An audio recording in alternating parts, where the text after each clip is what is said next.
All right, ready to dive deep. Today, it's On Tyranny, 20 Lessons from the 20th Century by Timothy Snyder. It's been making waves, Yeah. and for good reason. We're going to explore, well, some pretty heavy stuff, how democracies can just crumble, how ordinary people, you and me, end up a part of, well, atrocities, and what we can, I guess, take away from history's, darkest moments. What I find fascinating about Snyder's book is that he takes all these really complex historical events, patterns and all that, and boils them down into these really, really powerful, actionable lessons. Oh, I like that. Actionable. Yeah, it's like he's giving us this guidebook, Yeah. not just a history lesson. He wants to help us understand, maybe navigate the challenges that, we see around us today in the world today. I love that, a guidebook. Because, as much as we might not want to think about it, history doesn't just, stay in the past. Right. It kind of echoes, ripples into our present. And it's up to us to learn from those echoes, right? Exactly. And Snyder, he doesn't shy away from, making those connections, drawing those parallels between the past and the present. He uses all these vivid examples from 20th century Europe, the rise of the Nazis, the Soviet Union under Stalin, really, really powerful stuff. Wow. To highlight those warning signs, those red flags of tyranny that we might be seeing today. Okay, so where do we even begin with this guidebook? What's the first lesson that Snyder throws our way? Right. Well, he starts by urging us to do not obey in advance. It's a warning, a stark warning against what he calls anticipatory obedience. Anticipatory obedience. Okay, that sounds pretty ominous. What exactly does he mean by that? Well, it's this idea, right, that people start complying with these authoritarian regimes before they're forced to. They they anticipate what the regime might want and they adjust their behavior. Oh, wow. So they normalize tyranny before it even, fully takes hold. So it's like self-censorship almost, right? Like you start changing how you act, what you say, just to avoid any kind of potential trouble. Yes, exactly. And it goes beyond, just self-censorship. It's about actively participating in the erosion of norms and values. Wow. Snyder uses this example, of the boycott of Jewish shops after Hitler came to power. Right. Many people, even those who weren't, Nazis, they went along with it. They didn't want to cause trouble. Rock the boat. Yeah, it's almost like that old saying, the only thing necessary for evil to triumph is for good men to do nothing. Yeah. And it's by not speaking up, by not pushing back, we become complicit. Absolutely. And Snyder reminds us that this tendency to obey in advance, it's often driven by fear, by that desire to fit in, and that belief that just going along with things is the easiest path. Right. But it's a dangerous path, It lets tyranny just take root. It's chilling to think about how easily we can be kind of swayed by authority, even when it goes against our own sense of morals and what we believe. Is that where the Milgram experiment comes in? Yes. Snyder brings up that Milgram experiment, as this chilling example of just how susceptible we are to authority. Right. For those who aren't familiar, the experiment, it involved participants, right? And they were instructed to administer these electric shocks to another person. Yeah, I remember learning about that in school. It was so disturbing how easily ordinary people were willing to inflict pain on a complete stranger just because someone, in a lab coat told them to. Exactly. And that's Snyder's point, right? The Milgram experiment, it showed us that even when we're faced with these clear moral dilemmas, right, we can be so vulnerable to the influence of authority figures. Okay, so we can't just sit back and assume, everything will be okay. We have to actively resist that urge to obey in advance. So what's next? What's the next step in Snyder's guidebook? Well, his second lesson is defend institutions. He argues that institutions, like courts, newspapers, laws, they're essential for preserving decency, justice, all that in a society. But, and here's the thing, he says they don't protect themselves. No. We have to. We have to actively defend them. So it's not enough to just, appreciate them, passively appreciate them. We have to actually, do something. Right. What does he suggest we do? Well, Snyder urges us to choose an institution that we care about. Maybe it's a local library, a university, even a specific law, right? Right. And just make it ours. By actively engaging in its defense, you can volunteer your time, maybe donate some resources, or just even speak up, in support of it. I like that. Yeah. It seems focusing on something specific, it's more manageable than trying to, like, defend every institution all at once, right? Exactly. And Snyder provides like these really stark historical examples, to show us what happens when we don't defend institutions. Like, he points to the collapse of democracies in 1930s Europe, Yeah. where these institutions were just eroded, dismantled, and a lot of times, with the support or at least like the acquiescence of just ordinary people, Right. they just assumed these institutions would always be there, but they were wrong. It makes you wonder what we might be taking for granted today. What institutions are we neglecting? What could be vulnerable if we don't step up and defend them? That's a really good question. It's definitely something we should be thinking about, all of us. And it leads us to Snyder's next warning. He says, "Beware the one-party state." Okay. He argues that these one-party systems, they're especially dangerous Mm-hmm. because they can exploit these moments of crisis, Yeah. to consolidate power, eliminate any opposition. So it's not just about like a specific ideology. It's about the danger of any one party having too much control, right? No matter what side they're on. Right. And he uses examples from the 20th century, where parties like the Nazis and communists, they used what he calls salami tactics. Salami tactics. Yeah, they just gradually chip away, Yeah. at these democratic norms, institutions, silencing their critics, and ultimately, well, they establish total control. It's like the broiling frog analogy. Yeah. If you turn up the heat slowly, the frog doesn't even realize it until it's, too late. Exactly. And Snyder, he stresses that it's often a gradual process. Right. Each step, it might seem, small and significant at the time, right, making it easier for people to just go along with it. But over time, those small steps, they can lead to a complete dismantling of democracy. That's a scary thought. And it's a reminder that we need to be, vigilant. We need to be watchful. We need to be protective of our democratic institutions, processes, Yeah. Even when the changes seem small, even when they seem minor. Absolutely. We have to be wary of any attempts to erode checks and balances or to concentrate power in the hands of a single group, regardless of their ideology. Okay, so we've got don't obey in advance, defend institution, beware the one-party state. What's next in Snyder's guidebook? Well, his fourth lesson is take responsibility for the face of the world. Take responsibility for the face of the world. Yeah. What does that even mean? So here he's talking about symbols, Okay. the power of symbols, how they can shape our reality, the way we see things. And he argues that these, what seem to be small, symbolic acts, well, they can pave the way for larger atrocities just by normalizing hate and division. Oh, wow. Symbols are powerful. I mean, they can evoke strong emotions. They can convey really complex messages. They can even incite action, but how does that tie into tyranny? Well, Snyder uses these striking examples from history to illustrate his point. Like, he talks about the Nazi boycott of Jewish shops. Right. And it wasn't just about, economics. It was about visually marking Jewish businesses as other, Right. creating this climate of exclusion that just made further persecution easier to stomach, easier to accept. It's like a visual form of dehumanization. Exactly. You're marking someone as different, as outside the norm, and it makes it easier to justify mistreating them. Exactly. He also uses the example of Soviet propaganda that portrayed these successful farmers as pigs, Yeah. effectively dehumanizing them, paving the way for their eventual elimination. Wow. These symbolic acts, he argues, they shape the way we think and feel about the world around us. And they can normalize violence, make it seem acceptable, even inevitable. So it's not just about, grand gestures. It's about being mindful of the everyday symbols, the messages that we allow to spread, to proliferate, what we choose to ignore, what we choose to accept. It can have a real impact. Absolutely. We have a responsibility to create a world where everyone feels safe and included. Right. And that starts with paying attention to the messages, both the explicit and the implicit ones that we're sending through the symbols we embrace or even tolerate. Okay. So far we've covered, let's see, resisting that urge to obey, right? Defending institutions, being wary of one-party states, and recognizing the power of symbols.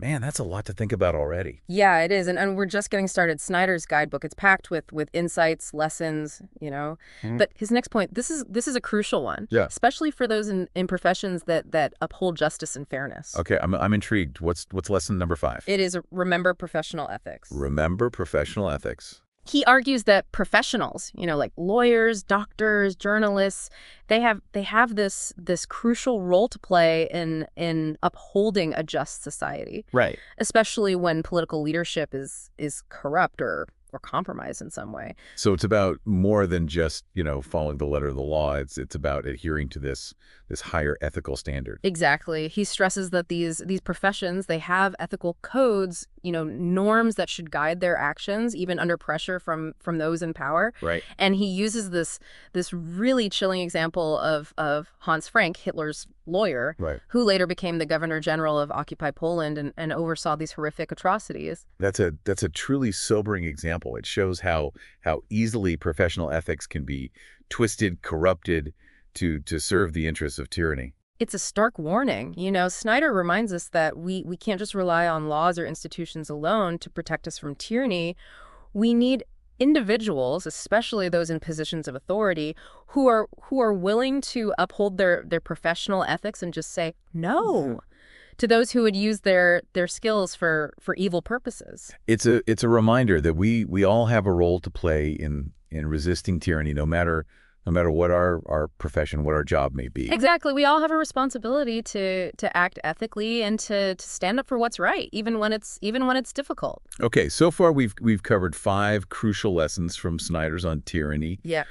We've learned about resisting obedience, defending institutions, being wary of those one-party states, recognizing the power of symbols, and remembering professional ethics. Yeah. Man, what's next on this journey through the guidebook? Well, his 6th lesson focuses on a specific threat to democracy, one that's become, unfortunately, all too relevant recently. I'm listening. What is it? He tells us to be wary of paramilitaries. He warns about these dangers of groups that operate outside the control of the state and use violence to achieve, political goals. Paramilitaries. Yeah. Vigilante groups. Yeah. Militias.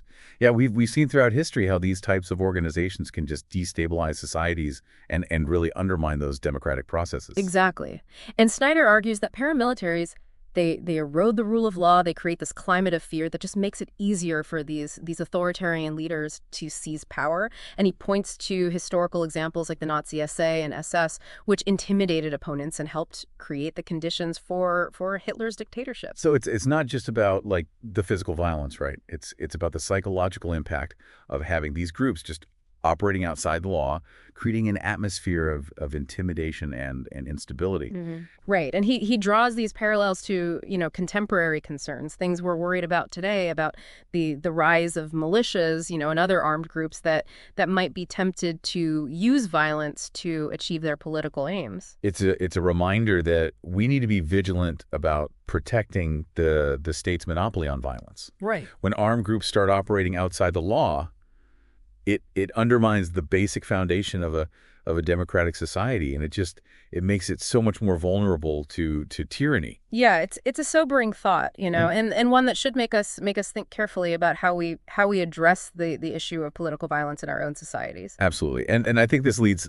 us nicely into his next lesson. Okay. This one, speaks directly to those who are entrusted with the power of the state. Yeah. Those who carry arms in service of their nation. Yeah. Snyder's 7th lesson is a powerful and timely message for those in law enforcement, in the military. He tells them, be reflective if you must be armed. It's a heavy responsibility, to carry a weapon, to have the power to use force. It's not something to be taken lightly. Absolutely not. And Snyder, he acknowledges the difficult, dangerous work that police officers, soldiers do. Right. But he reminds them that they have this responsibility to think critically about their orders. Right. They have a duty to say no if they're asked to do something that that violates their conscience or the law. He's calling for a moral compass, a sense of individual responsibility that goes beyond just blind obedience. Right. And Yeah. he points to the role that ordinary, police officers, soldiers, they played in carrying out atrocities in Nazi Germany, in the Soviet Union. And he argues that many of them weren't necessarily, ideologically committed to the regime's goals, but they went along with orders out of fear or conformity or just this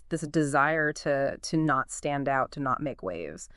And that blind obedience can have just devastating consequences. It's a chilling reminder that even those who are, sworn to uphold the law, they can become complicit in tyranny if they fail to think for themselves and act on their own moral compass. It's a heavy lesson, Yeah. but an incredibly important one, especially in times of crisis, when that pressure to conform, it can be immense. Okay, so we've explored the dangers of anticipatory obedience, the need to defend institutions, the threat of one-party states, the power of symbols, the importance of professional ethics, the need for reflection for those who are armed. What other guidance does Snyder offer in his guidebook? Well, his 8th lesson is a call to individual courage. Yeah. To defiance in the face of conformity. Okay, I'm ready for this one. What does he say? He tells us to stand out. It's about resisting that temptation to just blend in, especially when everyone around you seems to be going along with something that feels wrong. It's so easy to get like swept up in groupthink, to conform to the prevailing norms, especially when speaking out just it feels risky or uncomfortable or dangerous. Exactly. And Snyder, he argues that this kind of courage, it's essential for resisting tyranny. He uses the example of Winston Churchill, who stood alone against Hitler in the early days of World War II, Right. refusing to give in even when Britain just seemed, on the verge of defeat. Churchill's defiance, I mean, it was a beacon of hope, in a really, really dark time. It showed that resistance was possible. Right. That one person's courage could inspire others to stand up as well. Exactly. And while not all of us can be, Churchills, Snyder emphasizes that we can all find ways to stand out in our own lives. Right. To resist that pull of conformity and just act according to our values. It might be something small, like speaking up against prejudice or challenging a harmful stereotype. But those small acts, those seemingly small acts of courage, they can make a difference. Absolutely. They can create like this ripple effect, Yeah. inspiring others to do the same and just chipping away at the foundations of tyranny. Every act of defiance matters. Okay, so we've talked about the importance of resisting obedience, defending institutions, being wary of those one-party states, recognizing the power of symbols, remembering professional ethics, being wary of paramilitaries, reflecting on the use of force, and having the courage to stand out. Phew. What else is in Snyder's guidebook? Well, his 9th lesson, it focuses on something that we might take for granted, something that's so ingrained in our daily lives that we don't even think of it as a tool for resistance. Okay, I'm curious. What is it? He tells us to be kind to our language. Be kind to our language. He's talking about the importance of using language thoughtfully, and resisting that temptation to fall into these traps of propaganda and doublespeak. Language, I mean, it's incredibly powerful. It can be used to inform, to inspire, to persuade, but it can also be used to manipulate, to deceive, and to control. Exactly. Snyder talks about how these totalitarian regimes, they manipulate language to control thought. They use slogans, they use euphemisms, they use distortions, to just mask their true intentions and to silence dissent. And he warns us about, repeating those same phrases, talking points, all that we hear in the media, Yeah, it's easy to get caught up in the echo chamber. Right. To mindlessly repeat what we've heard. Right. Without really questioning it, without digging deeper. Oh. And he encourages us, think for ourselves, develop our own vocabulary, and just be wary of language that's designed to manipulate or to deceive. So it's not just about being, grammatically correct. It's It's about being mindful of the power of language and using it responsibly. He also highlights the importance of, reading books, Yeah. especially novels, as a way to just expand our understanding of the world and to develop those critical thinking skills. Right. He sees literature as this tool for resisting the narrowing of language that often accompanies tyranny. It's about keeping our minds sharp, our vocabulary rich, and our ability to think critically intact. Exactly. Language is a powerful tool, and we have this responsibility to use it wisely, both for our own sake and for the sake of our society. All right, so far we've covered 9 key lessons from Timothy Snyder's On Tyranny.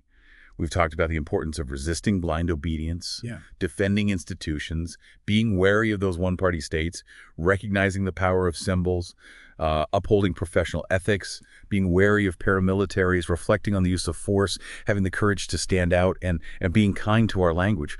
Whew, what's next on the list? Well, his 10th lesson is perhaps the most fundamental of all of them. He tells us to believe in truth. Believe in truth. In an age of misinformation and alternative facts and deep fakes, believing in truth, it can almost feel like this radical act. It can. And Snyder, he argues that truth is essential for freedom.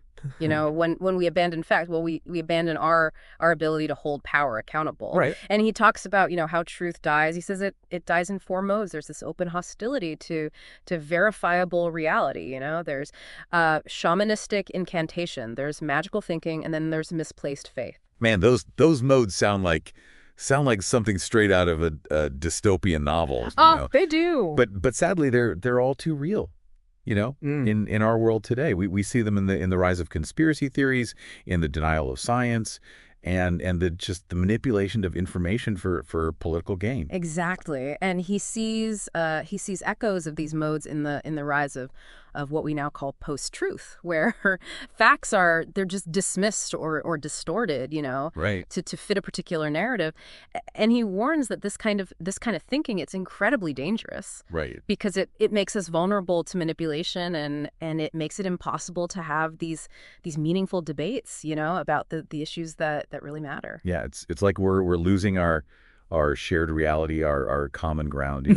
If we can't even agree on basic facts, how can we possibly have a functioning democracy? That's the question, isn't it? And it's a serious concern. And Snyder, he reminds us that truth, it isn't always easy, it isn't always comfortable. Right. But it's essential for a functioning democracy and for a society that values justice and accountability.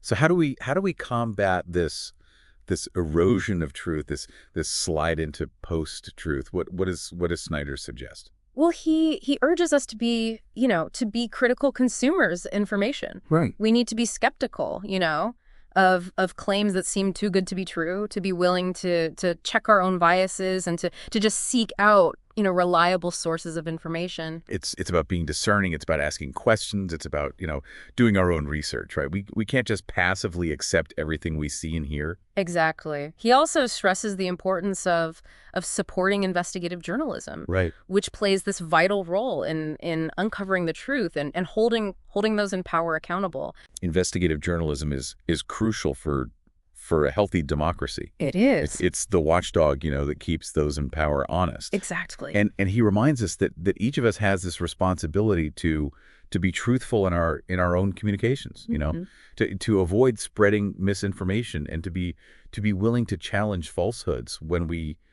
see them, when we encounter them. It's about creating this culture of truth, this society where facts matter and where honesty is valued. Absolutely. And that brings us to the end of the first 10 lessons in Timothy Snyder's On Tyranny. Wow, we've covered a lot of ground already. but it's clear we've only just scratched the surface of this powerful and timely guidebook. There's so much more to explore. There is indeed. Snyder offers 10 more lessons, each one as insightful and relevant as the ones we've discussed so far. I'm ready to dive deeper into the rest of Snyder's guidebook. But for now, let's take a break and reflect on what we've learned so far. Yeah, I agree. These lessons are they're potent. They deserve, careful consideration. Yeah. So, we've explored that first part of Snyder's On Tyranny, right? Mm, Which, if you remember, focused on recognizing those warning signs of authoritarianism and cultivating those individual habits of resistance. Now we're gonna dive into the second half of his lessons, which really emphasize the importance of collective action and civic engagement. Okay, yeah, it sounds like we're shifting gears a bit here, right? Right. From the personal to the political, Right. from Sure. focusing on what we can do as individuals to what we can achieve together. That's a great way to put it. Snyder emphasizes that resisting tyranny, it's not a solitary thing. It requires collective action, community engagement and a commitment to building a more just and resilient society. So where do we even begin? What's the first lesson in this section of the guidebook? Well, Snyder urges us to investigate. It's Hmm. a call to be active seekers of truth, to go beyond just the headlines and dig deeper into the issues that really matter. Yeah, in today's world, I mean, where we're just bombarded with information, with opinions, with everything from all sides, it's more important than ever to be discerning about what we consume and ultimately what we believe, right? Absolutely. Snyder argues that it's crucial to be skeptical of easy answers, to question those assumptions that we might have, and to be willing to put in the effort to figure things out for ourselves. Mhm. He encourages us to spend more time with long form articles, investigative reports, the kind that take the time to explore these complex issues in detail. It's about moving beyond the sound bites and the social media posts and really engaging with the substance of the issues. Exactly. He also encourages us to support investigative journalism, by subscribing to these reputable news organizations, Yeah. particularly those with a strong track record of investigative reporting. Right. And he argues that good journalism, it takes time, it takes money, it takes expertise, and that we should be willing to invest in it if we value truth and accountability. It's a reminder that reliable information, it's not free. It takes resources, it takes dedication to produce that quality journalism. And he also offers, some advice about navigating the online world. Yeah. He cautions us to be aware that not everything we see online is true or trustworthy. Right. Right. And he encourages us to be, skeptical of information that just confirms our existing biases, to check sources and to be wary of that emotionally manipulative content. Yeah. It's about being critical thinkers. Mm. About not taking things at face value, and about recognizing that the internet, it can be a powerful tool, right? Yeah. For both, spreading truth and spreading misinformation.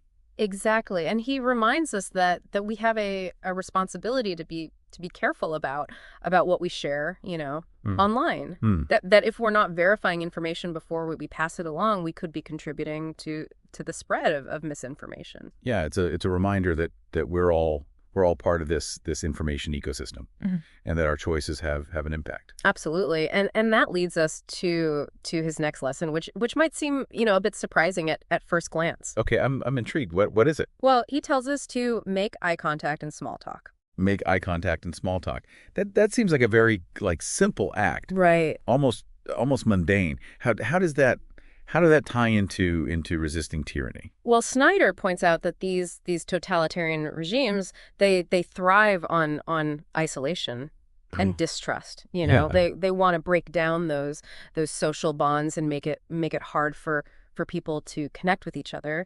And he argues that those seemingly small gestures of kindness, of connection, like making eye contact with a stranger or engaging in small talk, well, they can help build trust, build community. And those are essential for resisting tyranny. Yeah, it's about recognizing our shared humanity, right? It's about Yeah. building bridges instead of walls. Exactly. Mhm. And he also reminds us that you never know, who might be feeling vulnerable or threatened, and that a simple act of kindness, well, it can make a world of difference. It's a reminder that resistance, it doesn't always have to be this grand or dramatic thing. Sometimes the most powerful acts of defiance are the small everyday choices that we make to connect with others and to build a more humane world. Exactly.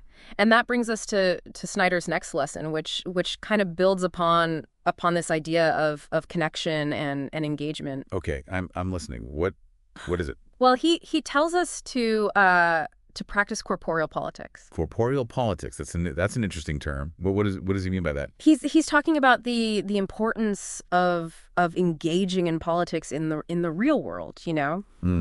not just online. He wants us to get outside, to interact with people, from different backgrounds, to participate in protests and marches, to make our voices heard in those physical spaces where power operates. It's about showing up, being Yeah. physically present, Yeah. about taking our activism beyond the screen. Right. He argues that this kind of physical engagement, it's essential for building solidarity, for making demands known to those in power, and for creating real, lasting change. It's about, being part of a movement, about Mhm. about feeling the energy of a crowd, Right. about making our presence felt in a way that can't be ignored. Exactly. He uses the example of the solidarity movement in Poland, which brought together, workers and intellectuals and Mhm. members of the Catholic Church, to challenge communist rule. And he argues that solidarity's success was due in part to its ability to mobilize people in the real world, to create this mass movement that just couldn't be ignored. It's a powerful reminder that while social media can be a useful tool, right, for organizing, for communication, Mhm. it's not a substitute for real world action. Absolutely. Snyder reminds us that power, those in power, they want us to stay passive, to stay isolated, Right. glued to our screens. He wants us to break free from that, to Mhm. engage with our communities, to make our presence felt in those physical spaces where decisions are being made. Right. It's a call to action. Yeah. A reminder that democracy requires, our active participation, both physically and mentally. Okay, so we've talked about the importance of investigating, Yeah. of connecting with others, of engaging in corporeal politics. What other insights does Snyder offer in this section of his guidebook? Well, his 14th lesson, it might seem a bit counterintuitive, especially after his call for corporeal politics. Hmm. Okay, I'm curious. What is it? He tells us to establish a private life. Establish a private life. That's interesting. It seems to go against this idea of being, actively engaged in the public sphere. Yeah, and he's not advocating for withdrawing from public life altogether. Yeah. He's arguing that a vibrant public life, it actually depends on having this space for privacy, this realm where we can be ourselves, free from the scrutiny of the state or other prying eyes. It's about creating this balance, right, That- between our public and our private selves, a space where we can think freely, where we can explore our own ideas and nurture our own sense of individuality. Exactly. He warns against the dangers of constant surveillance, Right. the erosion of privacy in this digital age, and he points to the ways in which authoritarian regimes they use personal information to control and to manipulate their citizens. It's about protecting, our inner lives, Hmm. our thoughts, our beliefs, our dreams. It's about safeguarding the space where our individuality can flourish. Right. And he gives us some practical advice for protecting our privacy, Yeah. like being mindful of what we share online. Using strong passwords, being wary of potential malware on our computers, and just Mhm. being aware of the data that we're sharing through our devices and on online activities. It's about taking practical steps, right, Mm. to protect our digital footprint, to be mindful of how our data is being collected and Mm. ultimately how it's being used. Exactly. He also encourages us to have personal conversations, in person, Right. rather than relying solely on electronic communication, which can be, easily monitored.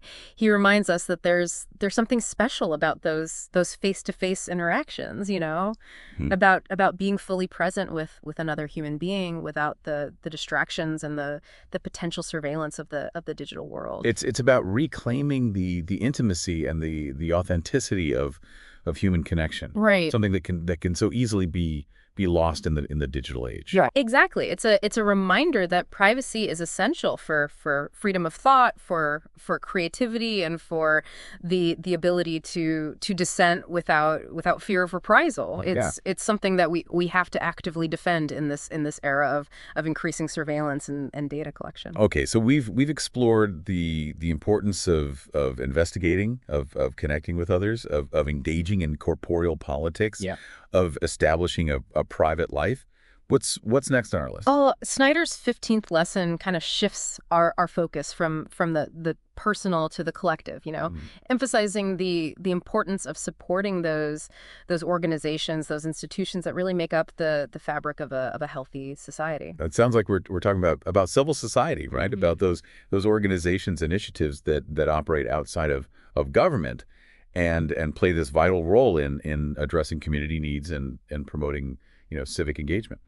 You're exactly right. His 15th lesson is contribute to good causes. And he encourages us to get involved in organizations that align with our values, Right. whether it's a charity, a volunteer group, a political advocacy organization. It's about finding a cause that resonates with us, something we're passionate about, and contributing our time, our energy, our resources to making a difference. Yeah, and he reminds us that even small contributions, they can make a difference. Yeah. Whether it's donating our time, our money, or simply just spreading awareness. It's about recognizing that we're all part of something larger than ourselves, that our individual actions can contribute to a collective good. Exactly. And he argues that a healthy civil society it's essential for a functioning democracy. It provides a space for people to come together to address these common concerns and to hold those in power accountable. It's about fostering a sense of community, of shared responsibility, of collective action. Right. And he also points out that these authoritarian regimes, they're often hostile to civil society. They see it as a threat to their control. That makes sense. A vibrant civil society, it empowers citizens to participate in shaping their communities and holding their leaders accountable. Exactly. So supporting good causes, it isn't just about doing, good deeds. It's also about defending freedom, resisting tyranny. Hmm. It's about building a society where people feel empowered to make a difference and where there are multiple avenues for civic engagement. Okay, so we've talked about the importance of investigating, of connecting with others, of engaging in corporeal politics, of establishing a private life Yeah. and contributing to good causes. Mhm. What other guidance does Snyder offer? Well, his 16th lesson, reminds us that tyranny, it's not just a domestic concern. Yeah. It's a global phenomenon, and we can learn a lot from the experiences of those in other countries who've faced similar challenges. It's about recognizing that the struggle for freedom and democracy, it's a shared human experience, It is. one that transcends national borders. Exactly. His 16th lesson is learn from peers in other countries. Yeah. He points out that the rise of authoritarianism, it isn't limited to any one country or region. It's a global trend, and we can learn a lot from the ways in which people in other countries have resisted it. Yeah, it's about looking beyond our own Right. borders, Yeah. seeking out those different perspectives and understanding how people in other parts of the world are grappling with the challenges of authoritarianism. And he specifically, highlights the insights of those from Eastern Europe who've lived through communist rule and have this deep understanding of the tactics and dangers of tyranny. Yeah, their experiences are invaluable. Yeah. They've seen firsthand how authoritarianism takes root, how it operates and how how to resist it. Yeah, he encourages us to maintain friendships abroad, to travel to other countries if we can, and to just be open to learning from different It's about perspectives. cultivating, that global awareness, Yeah. about recognizing that we're all interconnected and that, Yeah. that we can learn from each other's struggles and each other's triumphs. Right. He also emphasizes the importance of having a passport. Yeah. Not just as a travel document, but as a symbol of our connection to the wider world, a reminder that we're part of this global community. It's a powerful symbol of freedom and mobility, Mhm. A reminder that we have the right to move freely, to connect with people from all walks of life. Exactly. It's a reminder that we're not alone in this fight, and Yeah. that there's strength and wisdom to be found in solidarity with those who share our values. It's like he's saying, don't just sit around and wait for someone else to come along and save the day. You got to be the change you want to see.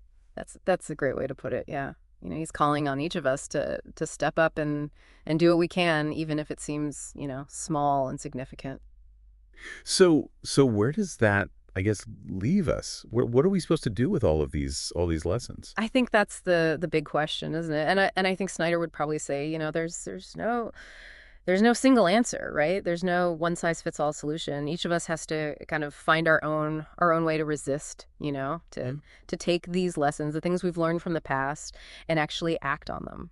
So he's given us like a framework, right? There's a Hmm. set of tools, Right. a way of thinking about the world that can help us, I guess, navigate these challenging times. Exactly.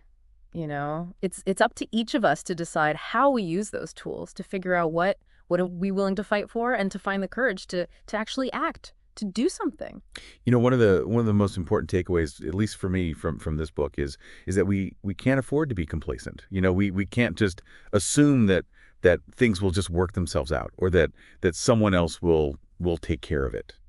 We'll be fine. Right. Yeah. We all have this responsibility, to be engaged, to be, informed, and to be active participants in our democracy. And to be willing to, stand up, speak out against tyranny Yeah. in whatever forms it may take. This book has been, I don't know, a real eye opener for me. It's made me think about, the world in a new way, and about my own role in shaping it. Yeah, I feel the same way. Yeah. It's a bit overwhelming, I guess, to think about all the challenges that we face, but it's empowering to know that we have the power to make a difference. What really resonated with me the most, I think, was Snyder's emphasis on the importance of truth. Yeah. He says to abandon facts is to abandon freedom. That's so powerful in a world where misinformation and disinformation are just they're everywhere. Right. We have to be vigilant about seeking out the truth and defending it. It's not always easy, You know, but it's essential if we want to preserve, our freedoms and our democracy. I think Snyder's book is a must read for anyone who cares about the future of our world. Absolutely. It's Yeah. a powerful and timely reminder of the lessons that we can learn from the past, Right. and a call to action for the present. Well, this deep dive has been, I don't know, a whirlwind of information and insights. I feel like I need to, sit with these ideas for a while and let them kind of sink in.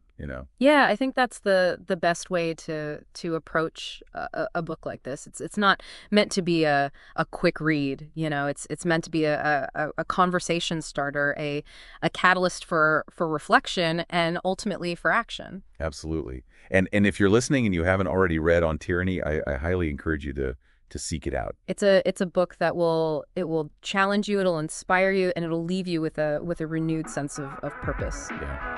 Well, thanks for joining us on this deep dive. Until next time, stay curious, stay engaged, and be as courageous as you can.